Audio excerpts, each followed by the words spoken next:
Hey, much love, friends. Super stoked to have Alex Wolfe with me today. He's the owner of a product called Eons, and he sent some over to me, and I've been really enjoying all of it. So, thanks for being here today. How are you, man? Thanks for having me, Joel. I'm feeling very well and happy to be here.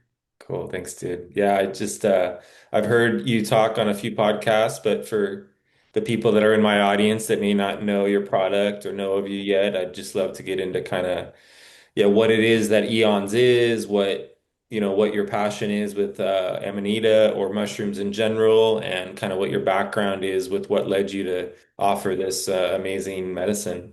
Yeah, thank you for that. Thank you for that intro, the tee up. So yeah, obviously I'm very passionate about mushrooms. Amanita muscaria in particular was the mushroom that was probably the most impactful out of all the mushrooms. I developed a deep relationship with the Amanita several years ago. I created Eons with my team.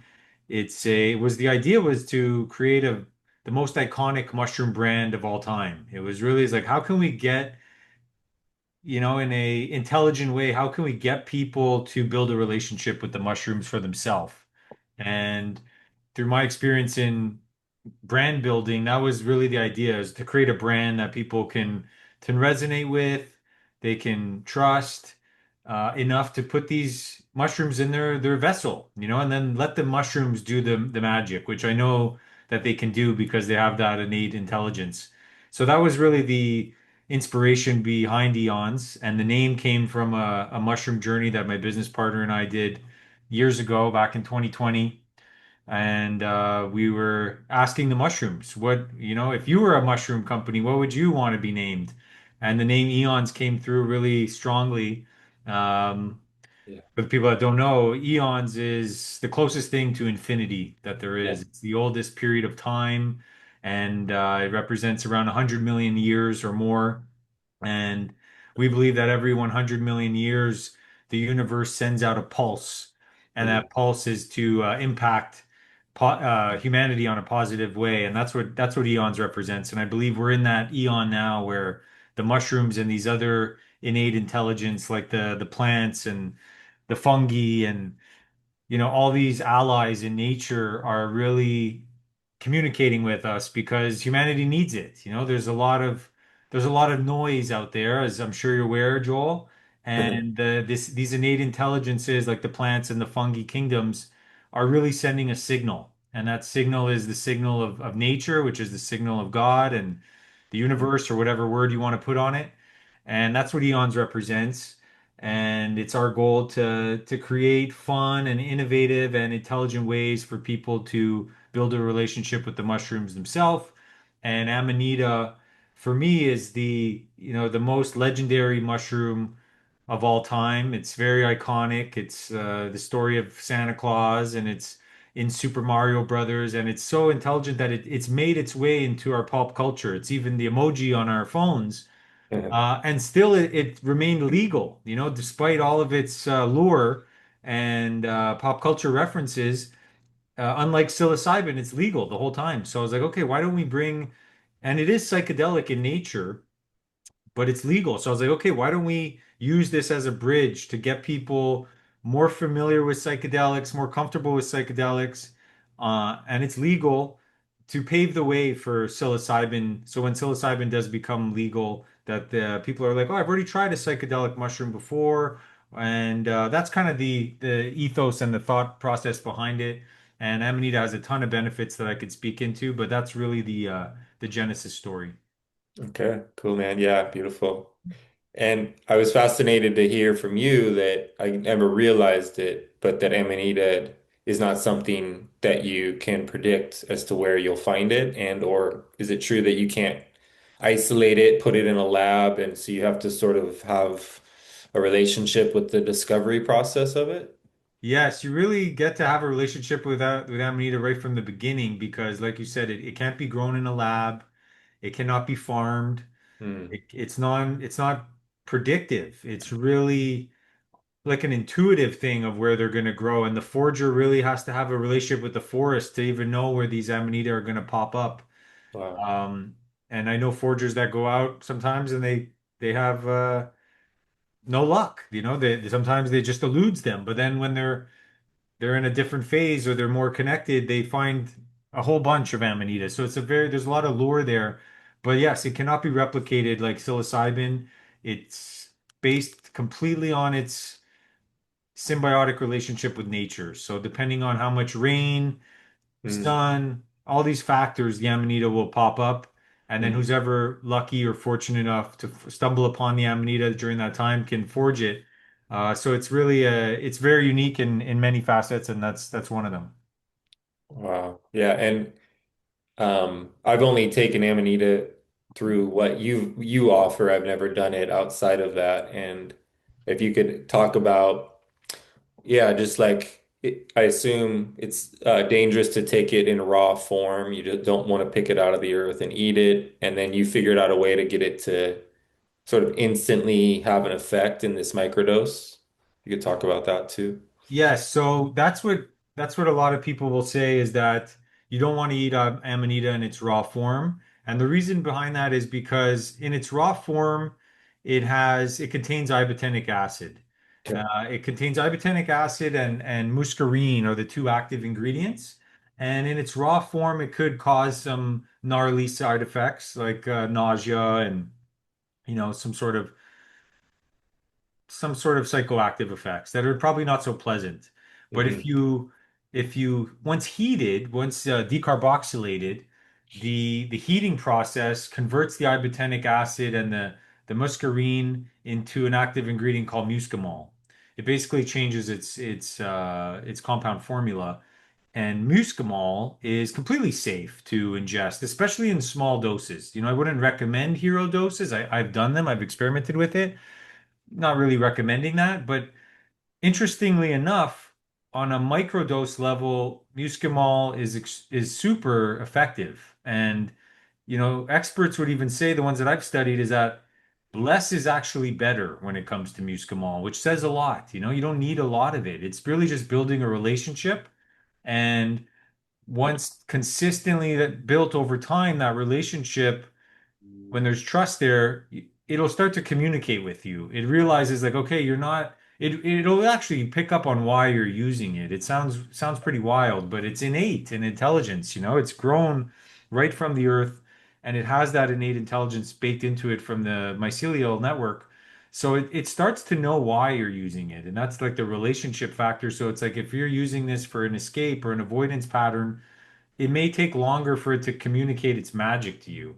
And I know that sounds kind of woo-woo, but that's really the common experience that so many people have with Amanita. And what it's actually doing, Joel, is it's communicating with your subconscious mind. Yeah. And as I'm sure you're aware, the subconscious mind stores everything, all our stories and traumas and limiting beliefs and all this kind of stuff. So it starts to communicate with you through your dreams usually, and you'll start to have these wild, vivid dreams and start showing you things that maybe you weren't aware of. And then from there, it starts to communicate with you almost like in like a daydream type scenario, which is really cool. And there's a lot of really cool magical things that it does. But I'd say one of the coolest things is that it works really well on a microdosing level. So that was our goal with this product, was how do we make the best microdose? Hmm. And the thing also is bioavailability. So they go hand in hand, microdosing and bioavailability. Usually, typically the things on the market out there, whether it's gray market, black market, or white market, is usually in like a capsule form, potentially a gummy. And those are fine, but those what ends up happening with those is people are overdosing because they're going through the GI tract, the gastrointestinal and the intestinal tract. And what that does is um, it has to get processed through the liver. Hmm. And so basically, people are overdosing their liver and Hmm. then getting a smaller amount of what they actually think they're taking. So if it was like a 100 milligram capsule, by the time the gut processes it and the liver processes it, you might only be getting 15 to 20 milligrams. Okay. So, and that's the big thing with supplements and microdosing these days. So we wanted to change that. We wanted to change the paradigm. So we went out years ago knowing this, being very pro psychedelics and amateur psychonauts and stuff like that. I was like, how can we perfect this dosing? Because knowing where psychedelics is going, the dosing aspect is a key part of it.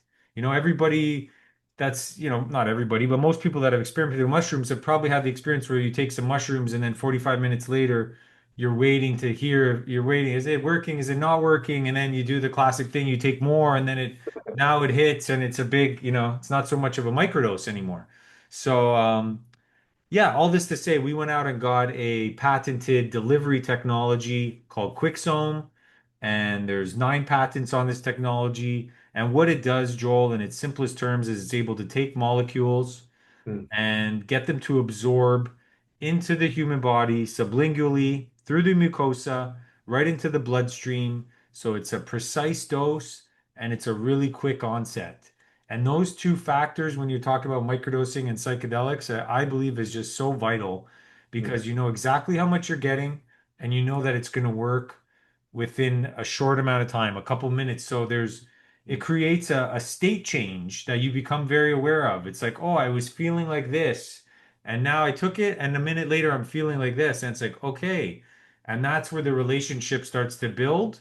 And that relationship, just like everything in life, when it's clear and it's with trust and it's with consistency, well, it's those are good signs of a good relationship. So that was kind of the ethos behind how we did that. Really cool. Yeah, I really enjoy these microdoses because they do, like you said, it's pretty instant. You can definitely tell, but it's not like super strong to where, it causes any challenges with just normal stuff. I think I heard you tell Alec that it can be like good for anxiety if you're feeling like something's a little off that you could, I don't really haven't been using it in that capacity. I've been more exploring it while things are good, but it just makes things better. It's like Yes, totally. yeah, yeah. So I'd love to know about, yeah, like macrodosing Amanita, like if you could share your experience with like how intense that was and yeah, do you recommend it to like homies that can handle it, or do you just across the board sort of like not suggest it? It's a good question. It's very fair because it'd be kind of hypocritical of me because I did do that. I went in when I was developing a relationship with Amanita, basically I had the ping, I had the download, so to speak, that I was like, wow, Amanita, it deserves its time. It's already been around for so long, but I'm like, there's a market here for Amanita. It's legal and it's psychedelic. So I had this really strong ping that I wanted to bring Amanita to the masses Hmm. and help. And the more I read about it, I was like, wow, there's so many benefits to it. And I'll speak about the benefits just because you brought it up real quickly. Is it works on the GABA receptor of the Okay. brain, and that's different than psilocybin. Psilocybin works on the serotonin receptor. Mm, Serotonin usually modulates depression and that kind of stuff, where the GABA receptor modulates anxiety and our nervous system.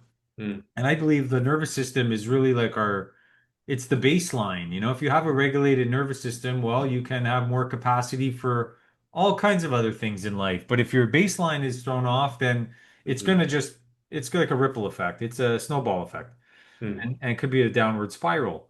So knowing that it affected the GABA receptor, which is the same receptor that alcohol, does, and these benzoypyridines, painkillers and stuff like that, but in a total non-toxic way and a non-addictive way. So I was like, wow, this is just a better alternative than some of these other medicines that people are choosing to use. So mhm. that was the logic. And then it was like, okay, once I got the idea, I was like, well, I want to bring this to market, but there became all these obstacles that came up for me to bring it to market. And what I realized is that I didn't actually have that much of a relationship with Amanita. So I Yeah. was like, okay, I got to learn more. I got to understand more about this. This is not just an opportunity like my business mind was thinking. I was like, I got to really know this mushroom inside and out, and I got to know for questions like this, like how much does someone take? How long should they take it? And where do they start? Where do they finish? And so I really began exploring a relationship with Amanita. And during that time, I tried every kind of dose you could think of, from a micro dose to a mini dose to a macro dose to a hero dose to a superhero dose. I was like, I gotta know so when I get on podcasts like this one, Joel, that I know what to say. And so the long story short, the farthest I took it, I did two real big hero journeys with it. I did 15 grams in the forest with a facilitator, and that was a phenomenal journey. I really got to see how Amanita can um, help you zoom out and really changes your perspective of time. Mm, It really plays with time because it gets you out of the conditioned mind. It gets you into the right mind, the divine mind, the creative mind. And in that mind, there is no time. Time, you realize, is just a construct. yeah. So that was very helpful. And I realized, okay, there was nothing really to be afraid about. It was like, wow, I did 15 grams and it wasn't scary. It wasn't traumatic. It wasn't like, it was none of that. It was just like, okay, if someone did 15 grams, they're going to be okay. Wow. And then about a month later, I went back. I was like, okay, I did it once. Let's see how much I could do. And Mm, so I did 21 grams in the forest with a facilitator. And in the forest, as you're probably aware, Joel, it's a lot more amplified. yeah.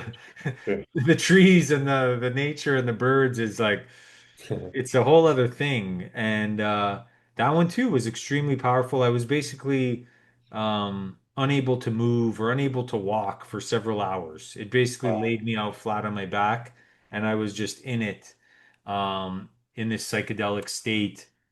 Still very different than psilocybin. It was just a totally different, altered experience.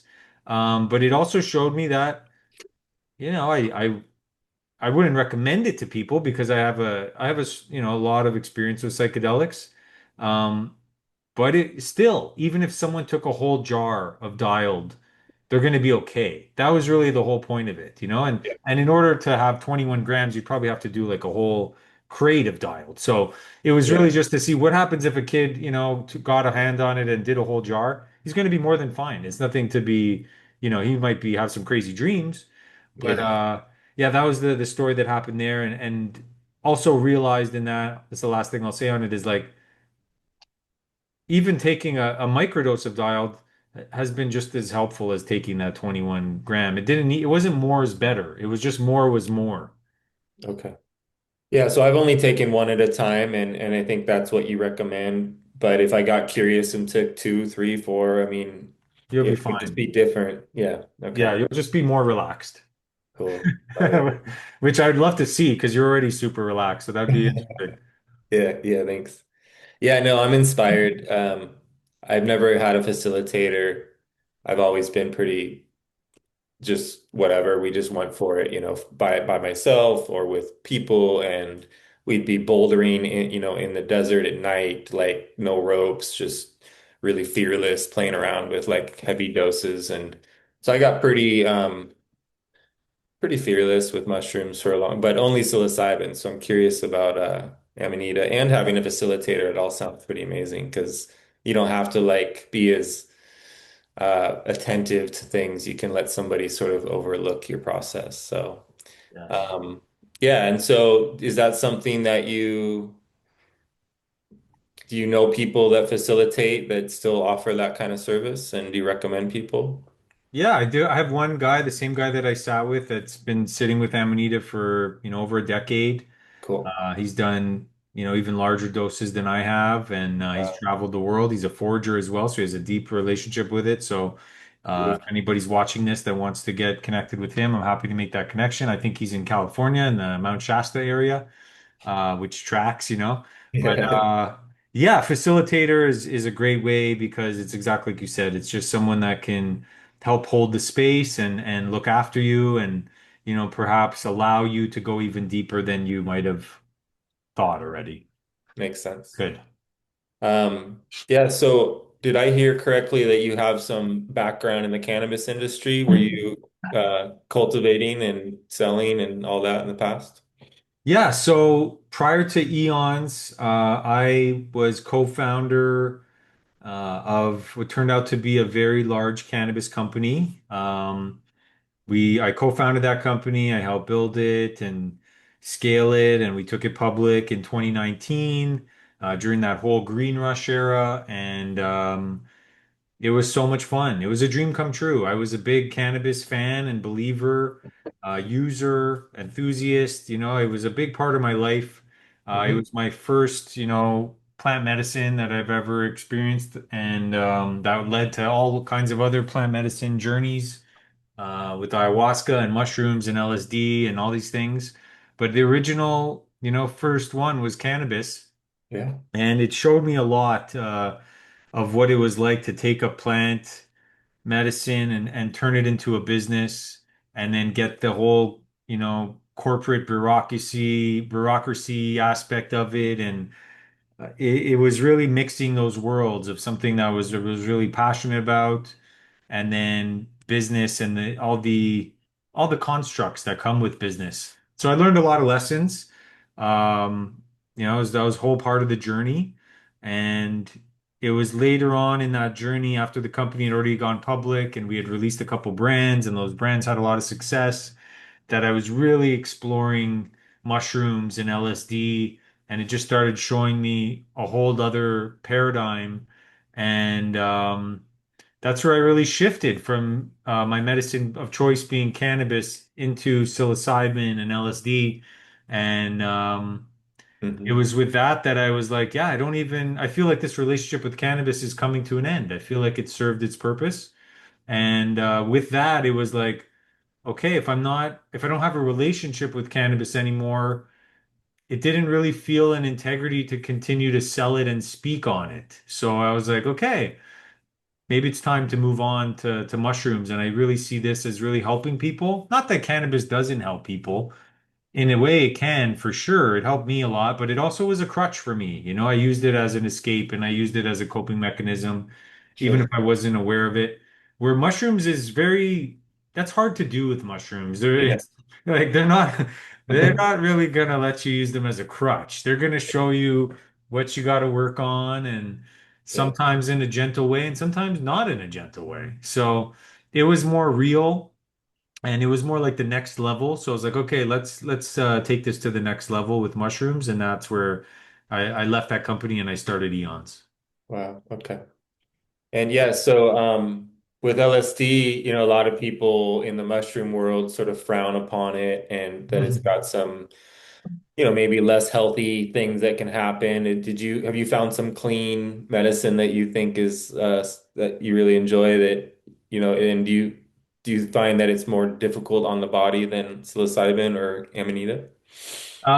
Typically, well, yeah, first to answer your question directly, yes, I found some amazing LSD and really Yeah. clean LSD, and most people probably don't know Yeah. that LSD is from mushrooms. It's from the Yeah. fungi family, right? So a lot of people think, oh, LSD is this chemical and that kind of stuff, which it can be. And most times it probably is Yeah. synthesized version of LSD. But if you're lucky enough, you can find, real ergot based LSD. And wow, what an experience. It's, as Cool. you're probably aware, Yeah. it's phenomenal. Yeah. And the main difference, I would say, like I was talking about psilocybin, is psilocybin will show you what you need to see and what you need to learn. LSD is it's more exploratory and you could really, traverse the cosmos. And Hmm. for me, it removes the limits off my brain. It takes the governor off, so to speak, of the engine and or the computer. And when there's no limits on the computer, it's like you really get to see life in a different way because since we're born, there's basically all these limits put on us, like, oh, you can't do that, you can't do that, or you can only do this. And LSD just takes that off for me, and it really allows me to be like a creative child mind like state again. And that for me there's a lot of value in that, like even in the famous line in the Bible, like only the children will enter the kingdom. Mm. And what he means by that, I think, is that Mm. um, the kingdom of heaven is here and now. It's not necessarily this place that we get to go to after. It can be here and now, and with an innocent mind, you can realize that. You can actually realize it in real time.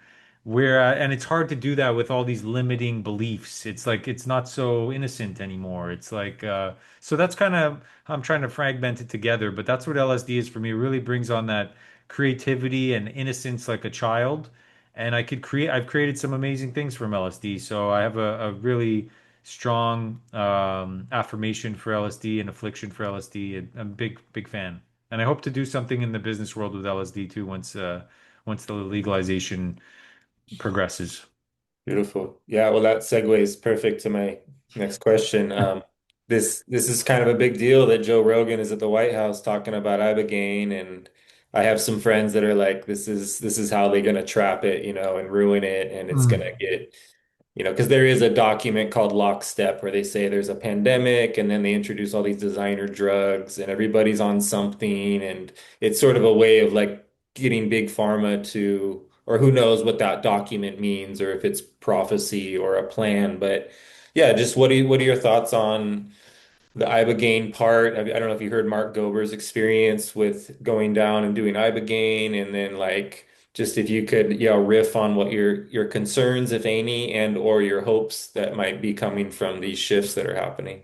I love that segue. Thank you, Joel. I was just with Mark Gober on Monday, and we Cool. were talking about all kinds of stuff, and we both agreed, like for him, I'll speak for him just briefly, is that his ibogaine experience was probably one of the most prolific experiences of his life. And Mark is an amazing young man.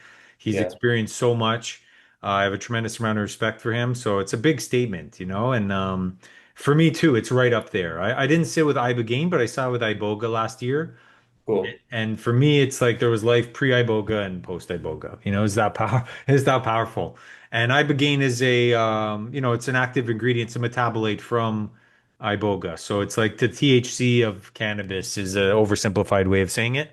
Yeah, But it's extremely powerful, and especially in the setting that Mark did it down at Beyond in Mexico, where it's a world-class facility where it's all tailored around your ibogaine experience, and you have the integration time, you have the experts and the people that are there to take care of you. And I think it's one of the best things that someone could actually do, especially if they're struggling with addiction or if they're struggling with mental health issues in general. It's phenomenal, and the data around ibogaine is absolutely incredible. Like you said, Joe Rogan at the White House telling the president about it and how it's like 80% cure rates from addiction. And that itself is just so massive. There's so many people hooked on these benzos and painkillers and opioids. It's a crisis. It's a mental health crisis. The veterans are suffering tremendously. So if we have something that's actually natural, it's not toxic, it's non-addictive, and we can help people just in that lane alone, forget about all the stuff that I'm into with mushrooms and psychedelics, but just with ibogaine, just for addiction, I think is a major win. And it's very fair to see like, oh, okay, that's how they lockstep people in as they do with the ibogaine, and now they control it on a pharmaceutical level and all that stuff. It's very possible. I saw a lot of this stuff with cannabis as well, where it became yeah. used for the agenda. And but what I don't think these politicians and stuff, or these powers that be in the empire, what I think they're underestimating is the power of psychedelics. Like you're playing with a loaded, like it's kind of like I don't know the metaphor, but it's a double-edged sword, because yes, you think maybe they think they could lockstep people into this, but you're really opening up Pandora's box of people's consciousness.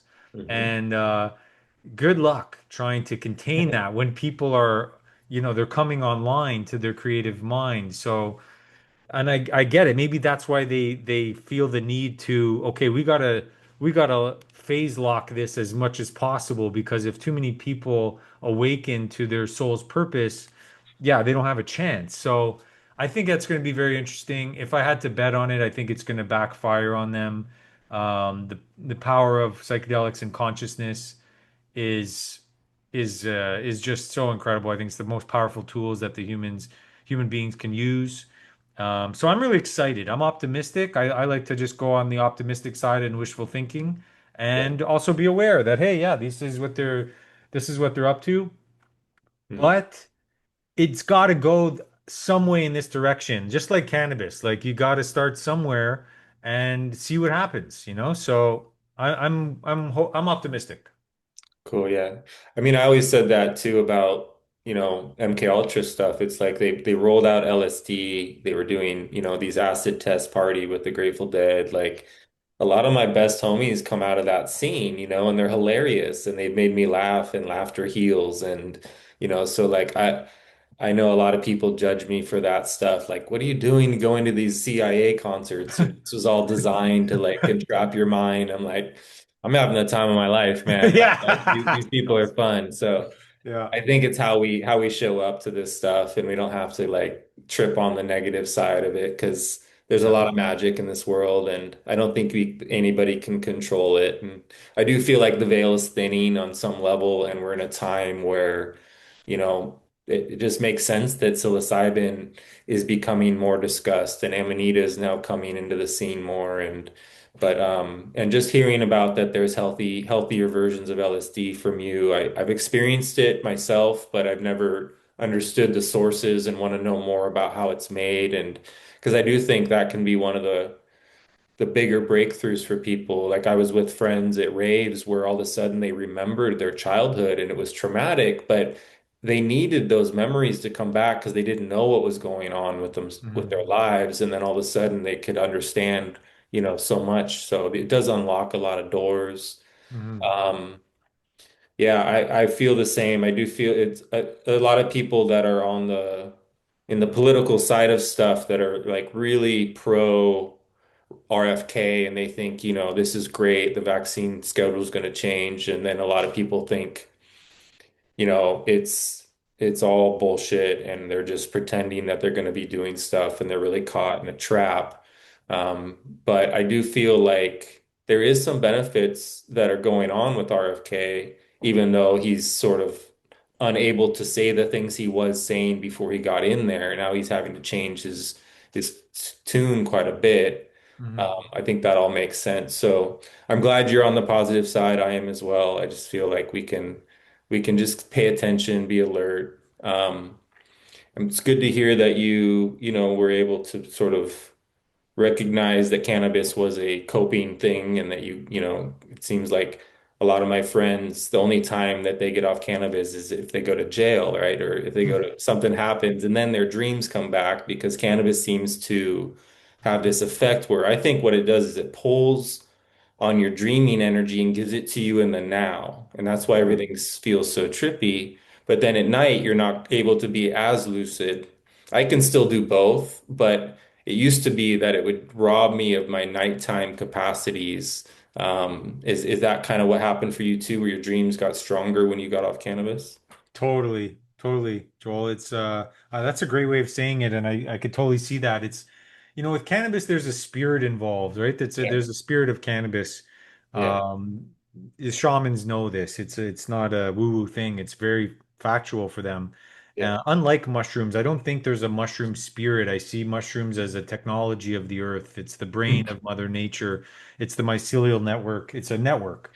But with cannabis, there's a spirit, and when you're bringing in another spirit into your vessel, there's an exchange. There's an exchange. So it's like, yeah, I think exactly that. She's feeding off the dream energy, and she can show you these dreams and these illusions sometimes, and one could get caught up in them.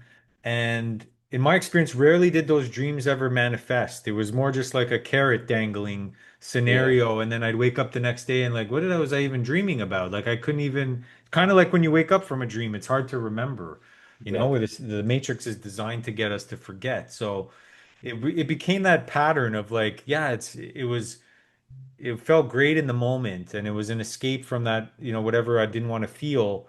And then it Hmm. was presented with this daydream. But then the next day it was like, I don't even know what happened again, and it was it was this strange loop I was in. But yeah, no, it's a great way to put it. And I believe she serves her purpose. I believe done right in the right way with intention. She can also show you she can also show you some things about your shadow side that you could get to work on.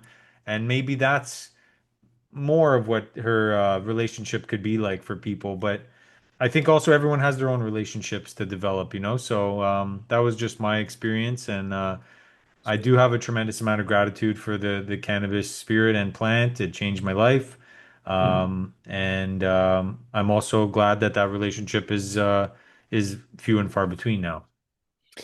Yeah, it's interesting. The female spirit. A lot of women will say my boyfriend has a mistress, and it's cannabis. He's Mhm. always it's like his second girlfriend or whatever. And There is something to that. And if you read the Castaneda books, in the first book, Don Juan and the teachings of Don Juan, a Yaqui way of knowledge, he introduces him to Datura, which has a female spirit that is very, according to Don Juan, it's very dangerous to work with her because she likes to enslave men. She makes them feel really powerful, and Mhm. then that's when they get hooked and become like Datura sorcerers, and Wow, then they're sort of service to her. totally. And so I've enjoyed just hearing about people that are crazy enough to do Datura and what they go through. And do you have any experience or understanding of Datura or know anybody that's played with it?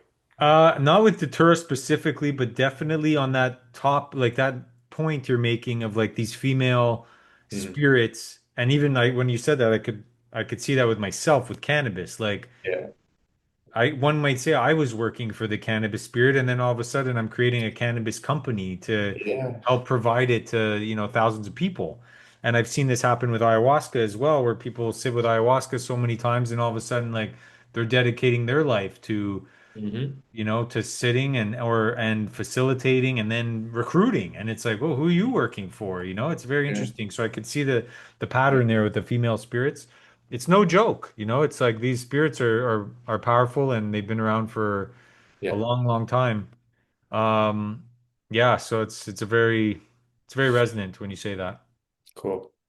Yeah, yeah, it's definitely something to consider, and I do see the ayahuasca community getting it gets a little intense to see people not integrating, and they just keep going back ceremony after ceremony, especially the ones that are like touring the country and presenting ayahuasca all over the world, and then the assistants have to take it every night or every other night or long, long periods of time, and I just feel like there's something out of balance that's happening in that scene. I'm not against it. I haven't taken it myself, and so I'm not in judgment, but I just have concern for friends that are, going after it so in such an intense way. Have you seen that yourself? I've seen that myself too, for sure. And ayahuasca is another super powerful spirit, of course.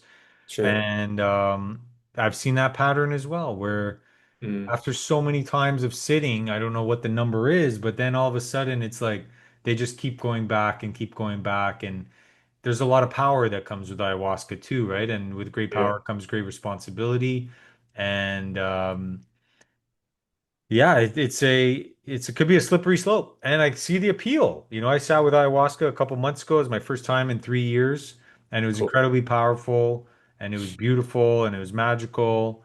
Hmm. Um, and there's a real integration period after where it's necessary, and yeah, it's without the integration, it's really just another ceremony. Like the real work is after the ceremony. The ceremony is beautiful, of course, it's the best, but like that's where you get the insights of like what to go work on to become whole. That's what integrity is to be just in wholeness. Yeah. And to keep going back, I don't know. I don't know if that's the way, or if it's just indicating that you're Mm. just saying, yeah, I'm still not whole, so I got to go back. But when does that end? I don't know. Yeah. Yeah, so I mean, the Toltecs discovered everything that they learned about becoming lucid or moving their perception from taking power plants, is what they called it, all kinds, right? But they discovered that there is a toll that it takes on their astral body. And so they came up with a system that they could access these states without having to take any substances at all. Oh. And that's what I teach is they're called magical passes that leads to being able to recapitulate. Recapitulation is what I think happens when you do iboga or ibogaine. It forces you to do it, where there is a way to go there on your own if you get strong enough or focused enough.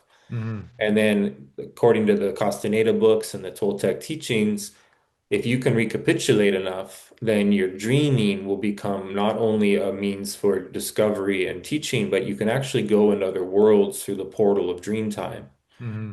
And it gets a little dangerous if you go past a certain gate of dreaming because you're no longer innocent. You're now out there. You're traversing into realms where, you can't just wake up out of a dream and be okay. You actually could get stuck And that happened to Carlos in the books. He had his teachers had to come and drag him out Wow. of a world that's made of pure females that are can only trap males. It's Wow. inorganic beings from other layers of the onion, and they live Wow. millions of years. So they have an advantage over us that we live like maybe 120 at the most. They are very Wow. gifted and can teach us things. If you can become capable of doing what Carlos did, you will have a dreaming emissary that'll tell you anything you want to know, right? And this is like going back to like bargains with the devil kind of thing. Like there are beings that will tell you things and teach you things, but there's a price. Hmm. And so the Toltecs have to be very sober if they want to learn those things without getting trapped by the deal. And that's what Hmm. happened to Carlos. He got tricked and he made a deal with them to stay in order to save this little girl that was in that world, but it wasn't really a little girl. It was like a projection that they used to get him to Wow. say yes. So they'll pull on your heartstrings. They'll do all kinds of things because they're seeking companionship. It's not Wow. all like good and evil kind of storyline. It's more like more nuanced than that. Hmm. But yeah, I think we're in a time where the transhuman stuff is rising, and I think our ability to do things natural the way sorcerers used to is also going to come online. And so here you are selling this product, and Adam Shell is got Brain Supreme, and we got people that are showing up in the world as representations of like how to remember things, how to Hmm. access what we used to be into. Because Toltecs say this is a world of power, and we used to have power. Hmm. And like essentially we're cut off at the knees compared to what we used to be, and that we don't really know what we are. In fact, they say this is not a physical world. Hmm. This is a holographic projected experience. Hmm. And that's a real threat to the scientists out there that are trying to prove all these things with all their experiments. And unless that scientist were to stop being a scientist and start actually having the experience of taking the substances or doing whatever, then they're always going to be in their intellect and not able to go into that timelessness that you experience. So, yeah, I love the name Eons. I love that time is something of a construct, and you discovered that. But I've also seen people go schizophrenic that didn't have the right sort of balance, and then they took too much, or they were running away, or they were trying to escape something, and then in order to prove something or whatever, that can get really kind of sad and scary to see people lose their marbles, so to speak. For sure. For sure. And I've flirted with losing my marbles several times, to be completely honest with the audience. Yeah. I have a personality that really likes to push things, and really test those limits, and especially as a big fan of LSD, when Hmm. there's LSD involved, there's no limits, So it was like, oh, how far can I push these things? And Yes. um, I really took things really far, and that's why I have a deep reverence because I was probably close to psychosis a couple times, where I was like, oh man, I really pushed it too far, and I just break my brain, and it took a lot of integrating after and prayer and isolation to really piece back together those parts of my mind. So I have a deep reverence and a deep respect for the psychedelics. It's not all fun and games. I think they're incredibly powerful tools. They're like the excavators and bulldozers and cranes of our consciousness. And it's like, yeah, they're very careful. They're be careful because they're big and powerful. And it's like you got to know how to operate these tools, especially in larger doses. But they can also just be like a shovel or a rake, or you don't need an excavator sometimes. You don't need to do a large dose. You could just, yes, it's a tool. Here's a shovel, and this can help you get to where you want to go in that layer of consciousness. And you can also do it totally without psychedelics. You could do it the breathwork way or meditation Yeah. way, and it just depends on the person, where they're at in their journey. And these tools are there. They can be very helpful, and just like using the right tool for the right job and not abusing the tools is how I see it. But yeah, they're not a toy. It's a tool for sure. Love it. Yeah, when I was I started taking LSD when I was 13 and that Nice. was pretty young, but I went for it. I was like, "Oh, the moment it hit, I was like, "Oh, this is how we're supposed to be." Yes. And I knew right away that this isn't the drug. This is just that the drug delivered me to a place of perception that's accessible and that we've just forgotten about it and we don't prioritize it and we don't know how to get there. So I was like, well, if I take it a lot, maybe it'll hold, right? Like Yeah. maybe Yeah, I can just totally. kind of permanently create this, dynamic. And it kind of worked. And it got a Yeah. little sketchy. Yeah. Yeah. So I do, but I'm fascinated now because I go to lots of music. I chase music all over the country, and that's Oh, dancing is a big part of how I oh, just yeah. I get The clear. best. Yeah. Yeah. And a lot of my friends are microdosing LSD now, and I've never done that. And I was curious if what you is that kind of what you want to introduce someday if it becomes legal, is a more of a microdose? Yeah, I love that. I love microdosing LSD. I usually do it once or twice a week. Um, and I work on it as well. It allows me to work and be functional and Cool. I'm not on it right now. But it wouldn't be my first time doing a podcast on microdosed LSD. Yeah. I'm a huge fan and yes, to answer the question, any psychedelic that I would bring to the market, Joel, will be a microdose. Right. Because yeah, I don't feel, I don't feel responsible for, I don't want to feel responsible for large doses. Like if you want to go and play in those realms, by all means, I've done it. I enjoy it. Yeah. And I've got my ass kicked a few times, in many ways. So when it comes to um, marketing and business and stuff like that, less is better, and the user can choose their own adventure Sure. and when they feel ready. But I love LSD. I love microdosing LSD. I Mhm. think it's a incredibly like performance enhancing type of medicine, even with sports and athletics and music and dance. Mhm. And I love the way that you put that. It allows us to see what was already there and who we already are, and it is very much like the that innocence of a child, how we came into this holographic reality. Yeah. Yeah. Yeah, I discovered LSD and snowboarding at a pretty young age, and I just like, Dope. yeah, Yeah, especially so cool. yeah, Twilight, by myself on the mountain, and that's actually where my conversation with the earth started to happen. It's just like this is an aware being, it's a female Yes. consciousness, and she will communicate. And I love that I'd never heard what you just said about the mushroom is the earth. Like that makes so much sense. I've heard people say there's a spirit to mushrooms, and you're saying it's actually the mother itself, and that makes so much sense. Yeah, I see it as her brain, the mycelial network as like Mother Nature's brain, and I Mm, see the Earth as her mother. mm, And I see it as a technology. It's like her, yeah, it's kind of her brain. I've seen that in my visions, and I've never experienced the spirit of a mushroom. I've experienced as like a technology.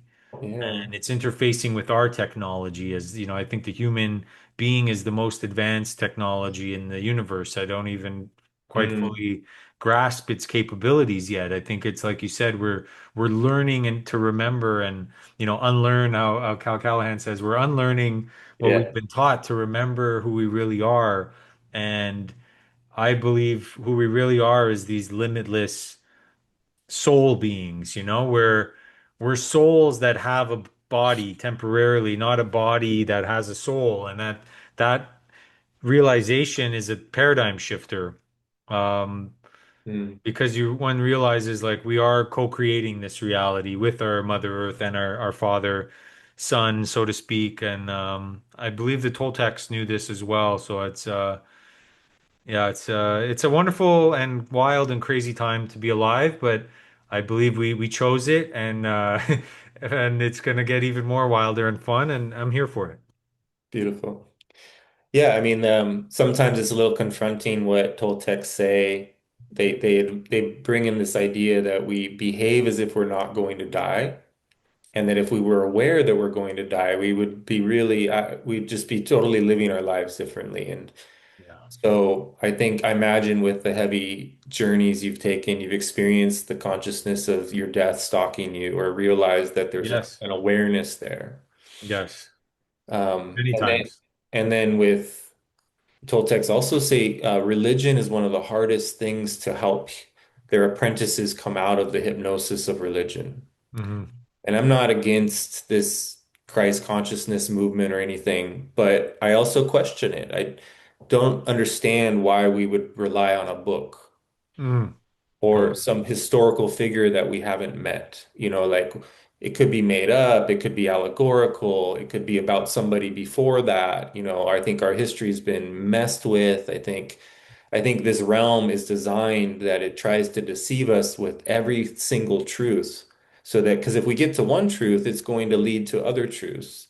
And if Yes. they can hypnotize us with all these inverted deception models, then we're that much easier to control. So people that communicate with their death or have the awareness of their death seem to be much more alive.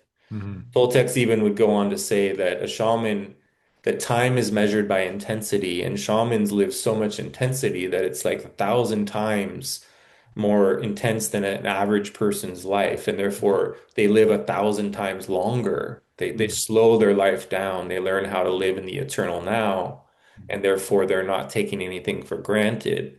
Hmm. Yeah, so I just love that these two worlds are meeting where we're in a time where people are taking their journeys and they're going into that timelessness.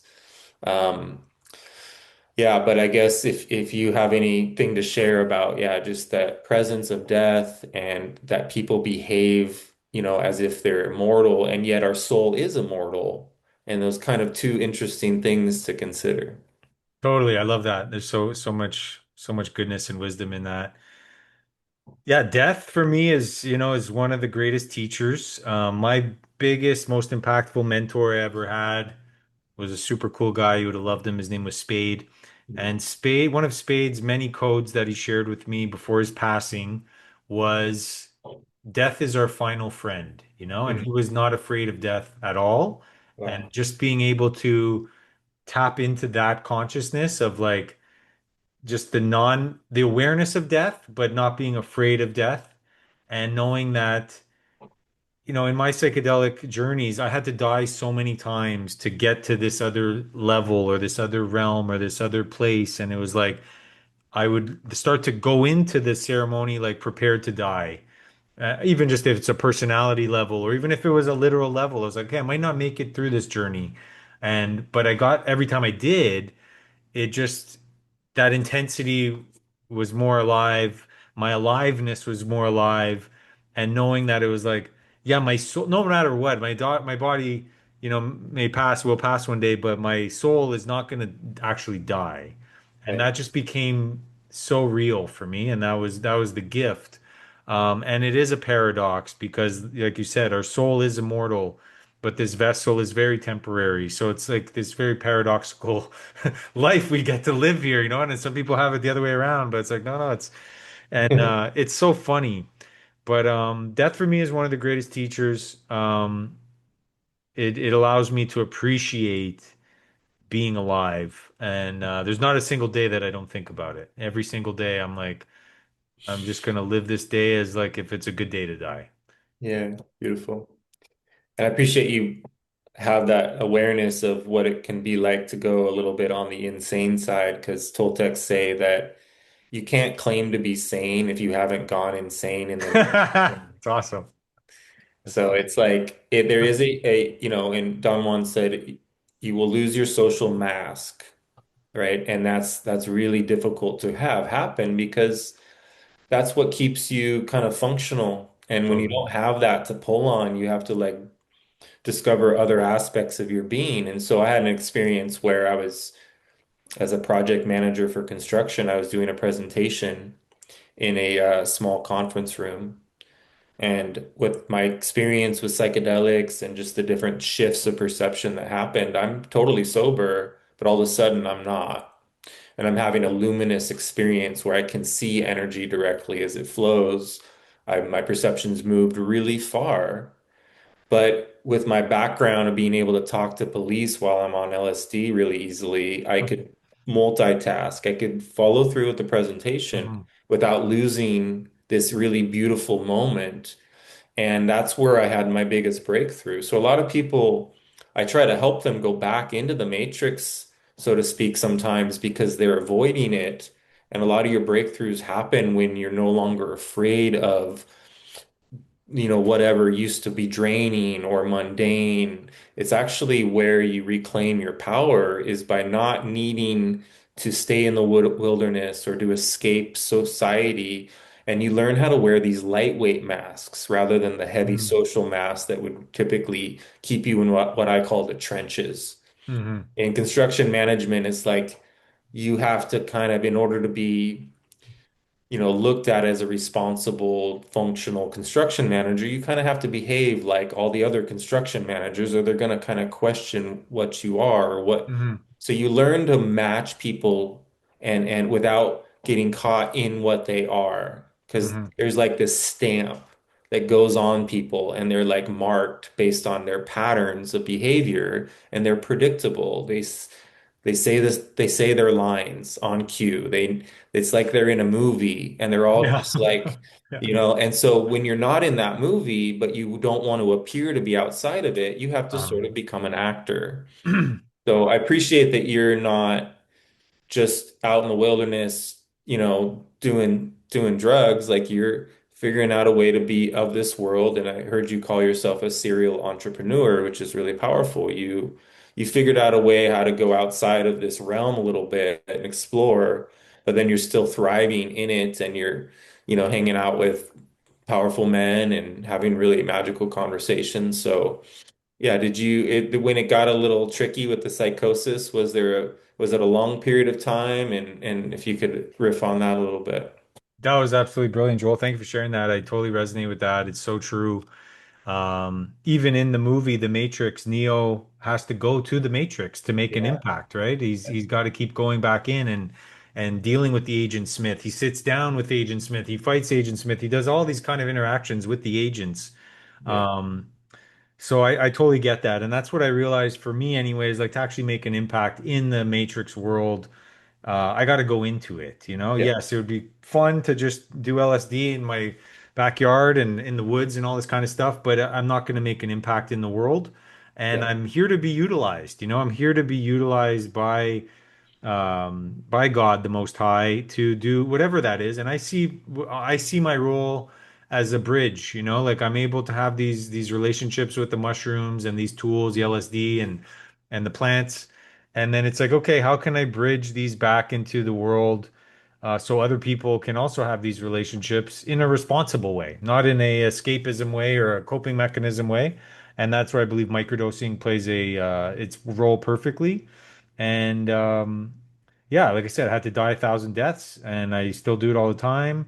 I see that point exactly with the masks. You know, there was a time my mask was really, I didn't even know I had a mask, but I definitely did.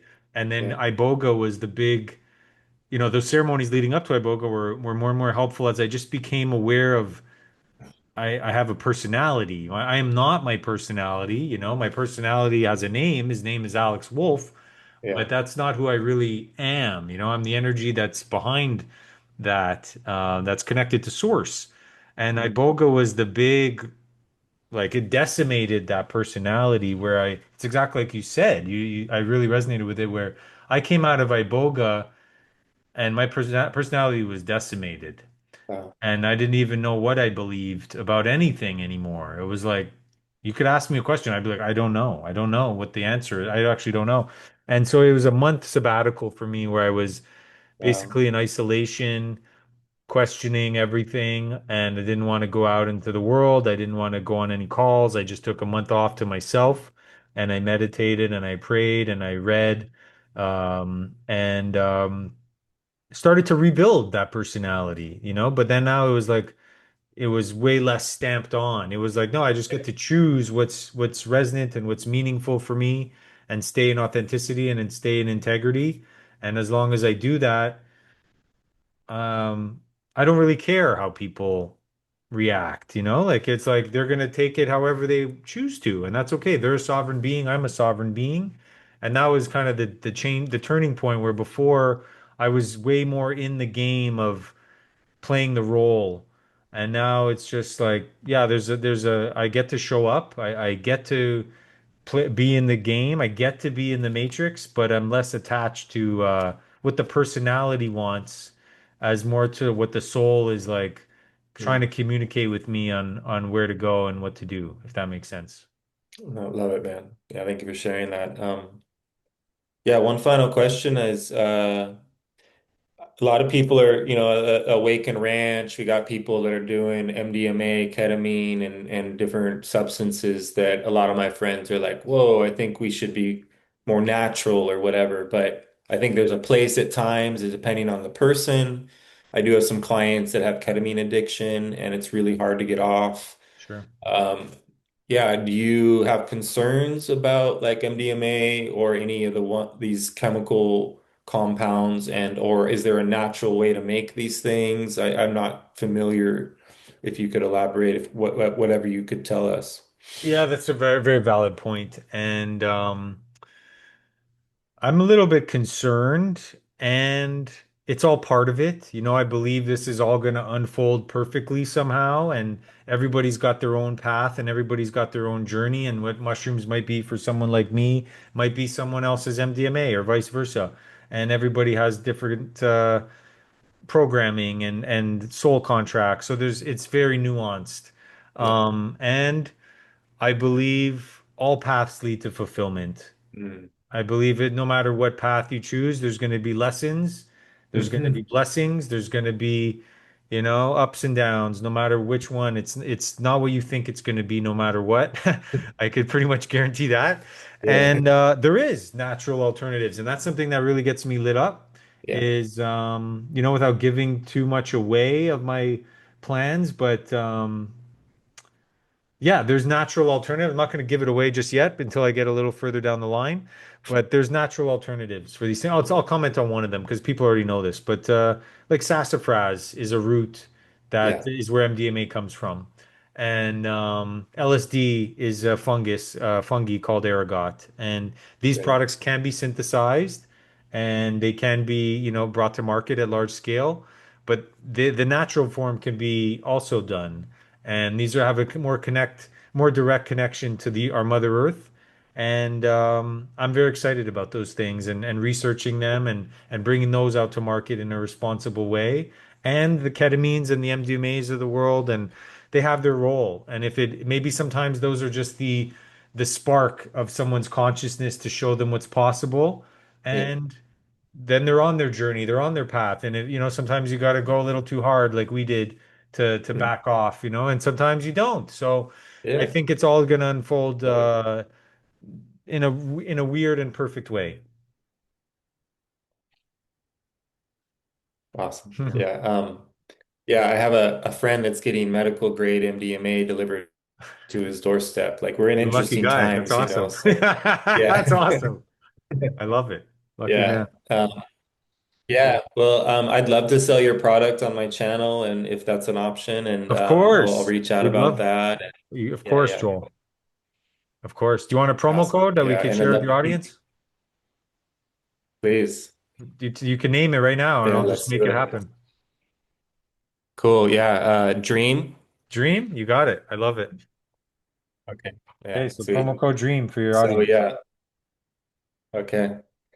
Yeah, so appreciate that, and yeah, thanks for taking the time. Love to keep collaborating. I'd love to meet this man that does these Amanita journeys. I'd love to be a facilitator myself someday, and would love to, Cool. yeah, just be involved in different ways. So would love to come Beautiful. hang out in Austin and maybe journey together sometime. It'd be really That'd be cool. awesome. Let's make it all happen.